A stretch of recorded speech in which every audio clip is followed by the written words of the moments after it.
What's up, guys? It's Bro Bear again. Long time no see. I just got back from my Christmas break, back to my college, and over break I didn't have any internet access. So I don't know if you guys have ever not had internet, but it's pretty good. So now we're back. We can start making videos again. Today I got a rug tempo list for you. It doesn't have Delver secrets or anything like that. It's a little more top heavy. But I think you guys will like it, so let's get started. Finally getting my camera stuck here. Sorry, it's my first time in a while, guys. You gotta give me a chance here. Alright, so there's the deck from afar. So we will start out with the mana base. We got 4 mountains, 4 islands, and 2 forests. And then we get into the non-basics. We got 3 Copperline Gorge, 3 Rootbound Crag, 4 Sulphur Falls, and 3 Hinterland Harbor. Now, I've tested this deck quite a bit, and I've been playing with it for a while, so I think I got the mana base pretty well figured out. It's, I believe it's 25 lands in all, so if you want the perfect numbers, just let me know, and I'll give it to you in the comments or something. We'll move on to our spells. We got 4 Mana Leak, of course. That's why a major reason we're playing blue is so we can have a little bit of access to counter spells, especially near the end of the game. We got our One of Devil's Play. I've been putting this in a lot of my red decks lately. I think it's really, really good, especially in a deck like this where the game's going to go late and we got a lot of mana accelerators. It's good to just come in at the end and just hit somebody for 8 damage, flash it back for 5, It's 13 in one card. It's pretty good. We got 1 Ancient Grudge in the main board because artifacts are everywhere now, so we just have 1, but we have a lot more on the side, so. And we got 4 Brimstone Volley. Morbid does not happen a whole ton of time in this deck, so I might switch that to Incinerate. But right now it's doing fine. We basically just use that. I mean, it's probably going to turn into Incinerate because right now we're using it as tempo because we can't really handle early game creatures that well at the moment. So that's basically what we're left with. We move on to 4 Rampant Growth. I really like these to ramp us up into our Thruns and do our Solemns, and we can have turn 4 6 drops, which is really nice. We move on to Desperate Ravings. Now, this is an amazing card. I was a naysayer when I first saw it. I didn't think it was going to be that good. I didn't like the idea of drawing 2 and then discarding a card at random. But I'll tell you what, if you have the cards you need, you just don't play it. And if you need more cards, then you play it. And it honestly gets you what you want almost all the time. It's a great card. So we'll move on to the creature base. We'll start at the bottom. So we got 4 Mares.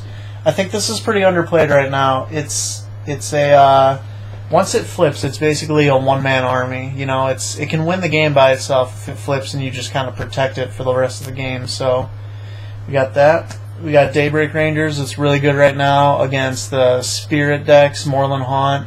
It's good against Delver, and when it flips, it pretty much wrecks most decks. I mean, not many decks are playing top-heavy creatures right now, except for like blue-black control and stuff like that. But we got other stuff for that. We got 2 Thruns in the main.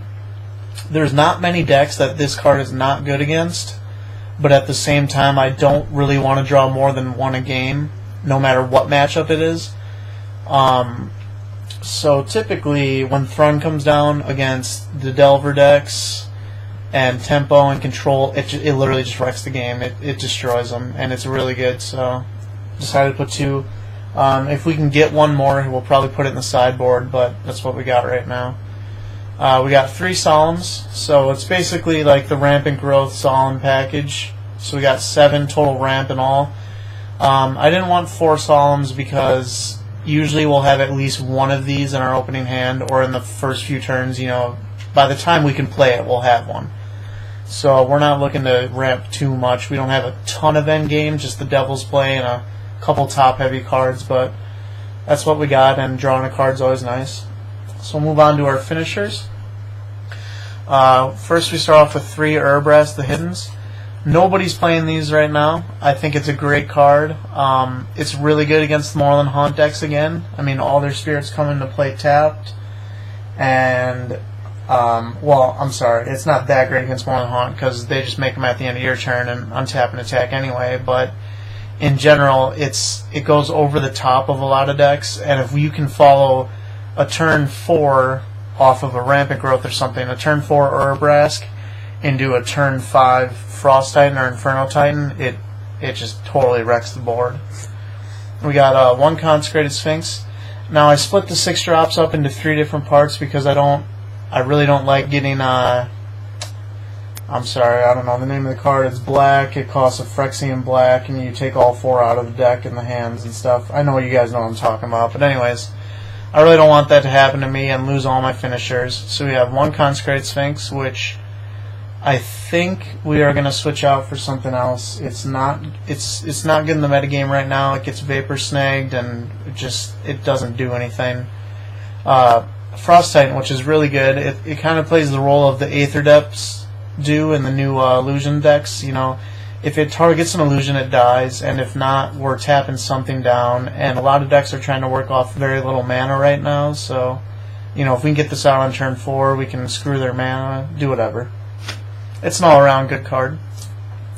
And Inferno Titan is kind of the same idea, where if it comes down versus illusions, it's hard to lose, because even if they bounce it, you're just going to keep replaying it and basically wiping their field every time you do. So that is what we have for the main board. I haven't really come up with a name for the deck right now. It's just kind of rug tempo. So from there, we'll move on to the side. Let me just get these out of the way.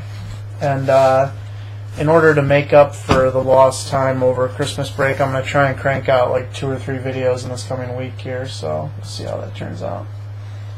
Okay, for the sideboard, we got 2 Arc Trails. It's really good against illusions and other smaller creature decks right now, humans and everything. I think we actually might go up to 3, but I'm not sure right now. We're going to have to see how it goes. I haven't played many sideboarded games with the deck. We got 3 Beast Withins. I really like this against, basically probably against illusions.